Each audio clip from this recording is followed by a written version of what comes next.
Desde criança você queria ser ator ou como que surgiu esse Eu desejo? nunca quis ser ator. Você nunca quis ser ator? Então vamos começar daquela da parte do auto-executivo. Eu acho que eu venho de uma geração que, bom, eu tô com 48 anos, venho de uma geração, mas acho que A minha. mas acho que várias gerações, até muito pouco tempo atrás, a gente não tinha, assim, muita opção, a gente não tinha muita informação, a gente olhava pro que o pai fazia, pro que o vizinho fazia, pro que o tio fazia, e eu falei, cara, eu acho que eu quero ser um administrador de empresas e comecei a administração, tive uma carreira, fui lá, primeiro emprego, estágio, sucesso. Chegou uma hora, Vivi, que eu tava com 26, 27, por acaso próximo do retorno de Saturno, que pra quem entende de astrologia, é um momento que o universo começa a te questionar se você tá no lugar certo, na sua essência. Eu comecei quanto mais sucesso eu fazia, mais eu me sentia... Mal. Não, uma fraude. Eu falava... É uma sensação tão estranha, porque assim... Naquela época nem de psicologia a gente podia falar, né? Não podia, se mandasse alguém para um psicólogo, eu tava maluco, né? Naquela época a gente não fazia nada. A gente vivia ali, tinha o que tinha de informação, não tinha nem livro de autoajuda, eu brinco. Nada. Nem livro de autoajuda Remédio, existia. então, pra depressão. Não, remédio, era uma imagina, polêmica. já era internado. Bom, e aí eu me lembro de começar com esse movimento de começar a me sentir, que hoje eu entendo que é a síndrome do impostor, né? Uhum. Eu não era uma fraude. Foram as minhas qualidades que me levaram para aquele lugar e eu estava realmente prosperando naquela carreira, mas eu estava no lugar errado. E eu fui descobrir isso como? De um jeito que eu acho que é o único jeito de descobrir as coisas, olhando para dentro. Porque quando eu falei, difícil, se eu tô me sentindo uma fraude, olha isso, sozinho, sem pensar, não tinha livro para me ajudar. Hoje o caminho é esse, quem cuida disso nas pessoas, psicólogos e psiquiatras, orientam que você busque quem você é, olhe pra dentro. Eu fui buscar minha criança, falei, cara, eu errei em algum lugar nas minhas escolhas, porque teoricamente eu sou tudo que todo mundo sempre quis, eu tô no lugar certo, fazendo coisa certa, ganhando dinheiro, o que tá errado, por que eu me sinto assim? E eu fui regredindo, fazendo uma regressão automática, que eu cismei na minha cabeça mesmo, e eu cheguei na minha criança de 5 anos. Jura? Quando eu cheguei, sozinho. Ninguém me falou pra fazer isso, não li lugar nenhum pra fazer isso. Eu falei, Ricardo, você errou. Aonde que você errou?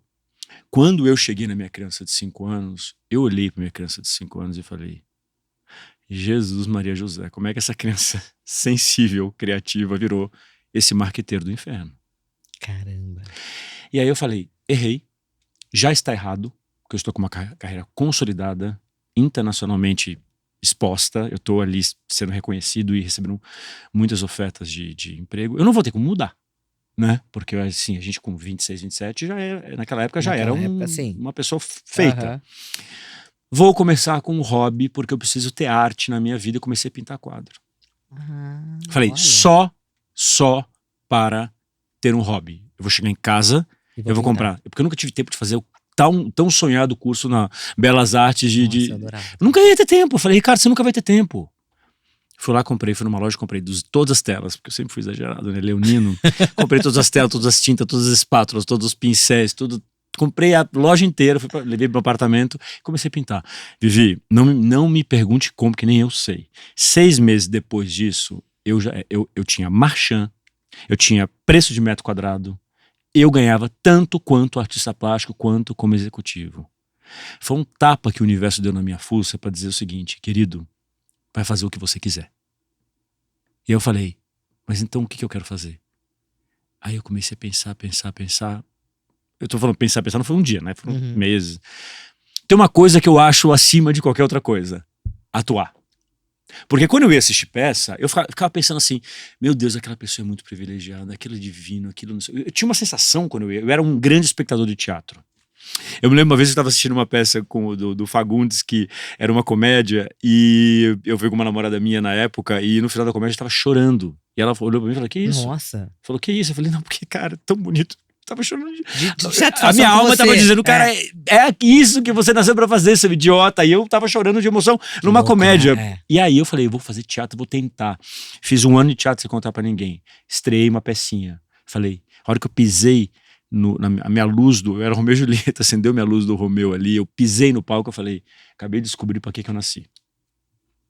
E aí foram mais 3 anos estudando sem contar pra ninguém. Eu fiz 4 anos de teatro lá na Barra Funda, no Macunaíma, sem contar pra mãe, pra pai, pra ninguém.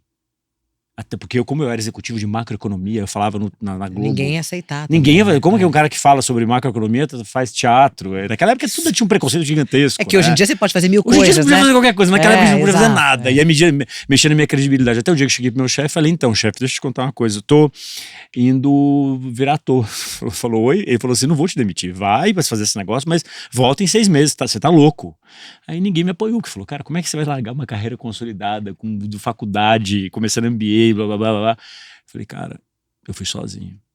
E aí tá a grande chave do negócio. Quando você se alinha com a tua essência, o universo olha pra você e fala, olha lá o corajoso.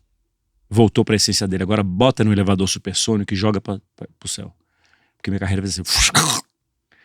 Pô, eu larguei minha carreira executiva em dezembro, em setembro eu tava estourado no país.